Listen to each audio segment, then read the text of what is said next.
வாழ்வில் வார்த்தை ஊழியங்கள் வழங்கும் இன்றைக்கான இறை வார்த்தை. நம் இரட்சகர் இயேசு கிறிஸ்துவின் இணையற்ற நாமத்தில் வாழ்த்துக்கள். இந்த நாளிலும் கர்த்தர் உங்களை ஆசீர்வதிப்பாராக. இயேசு கிறிஸ்துவை நேசித்த ஒரு குடும்பத்தை பற்றி லூக்கா 10ஆம் அதிகாரம் கடைசி பகுதிகளில் வாசிக்கிறோம். எருசலேமிலிருந்து 2 மைல் தூரத்தில் மார்த்தாள் மரியாள் தங்கியிருந்த பெத்தானியா இருந்தது.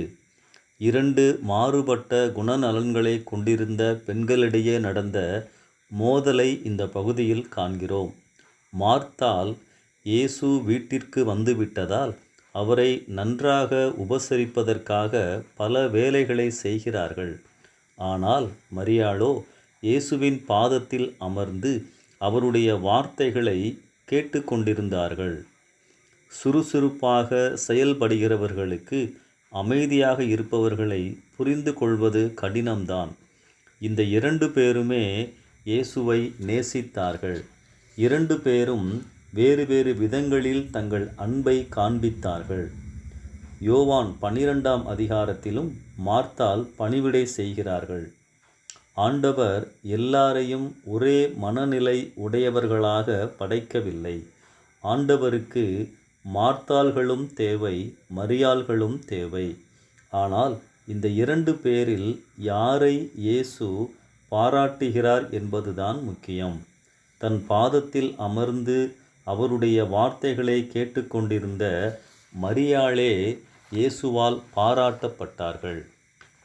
இந்த சம்பவத்தில் எதை நாம் கற்றுக்கொள்ள முடியும்? இயேசுவுக்காய் ஊழியம் செய்வதை காட்டிலும் இயேசுவோடு இருப்பது முக்கியம். இயேசுவின் பாதத்தில் தினமும் அமர்ந்து அவருடைய வார்த்தைகளை கவனிப்பதுதான் நம் வாழ்க்கையின் முன்னுரிமையாக இருக்க வேண்டும்.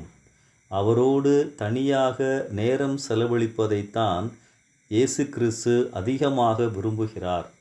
நோவா கடவுளோடு சஞ்சரித்தார், தொடர்ந்து ஊழியத்தையும் நிறைவேற்றினார். இயேசுவும் மாம்சத்திலே இருந்த நாட்களில் தனியாக பல தடவைகள் வனாந்திரம், மலை, தோட்டம் போன்ற இடங்களுக்கு சென்று கடவுளோடு தனிமையாயிருந்தார். பரபரப்பான பிஸியான ஊழியத்தின் மத்தியிலும் கடவுளோடு உள்ள தொடர் ஐக்கியத்தில் சரியாக இருந்தார். அன்பானவர்களே, கடவுளோடு உள்ள ஐக்கியம் தெய்வீக சுபாவங்களை நமக்குள்ளதாய் உருவாக்கும். தெய்வீக பலனை நமக்குள் உணரச் செய்யும். தெய்வீக தரிசனங்களை, அதாவது தேவைகளை, பாரங்களை அறிந்து கொள்ளச் செய்யும்.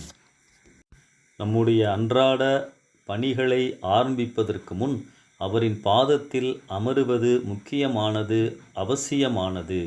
இயேசுவும் அதை விரும்புகிறார். அன்பானவர்களே, அவரின் பாதத்தில் அமருவோம். அவரே நம்மை ஓட வைப்பார், சூழ்நிலைகளை சந்திக்க வைப்பார், பலப்படுத்துவார். இந்த சிந்தனையோடு இந்த நாளை ஆரம்பிப்போம். கர்த்தர் உங்களை ஆசீர்வதிப்பாராக. ஆமென்.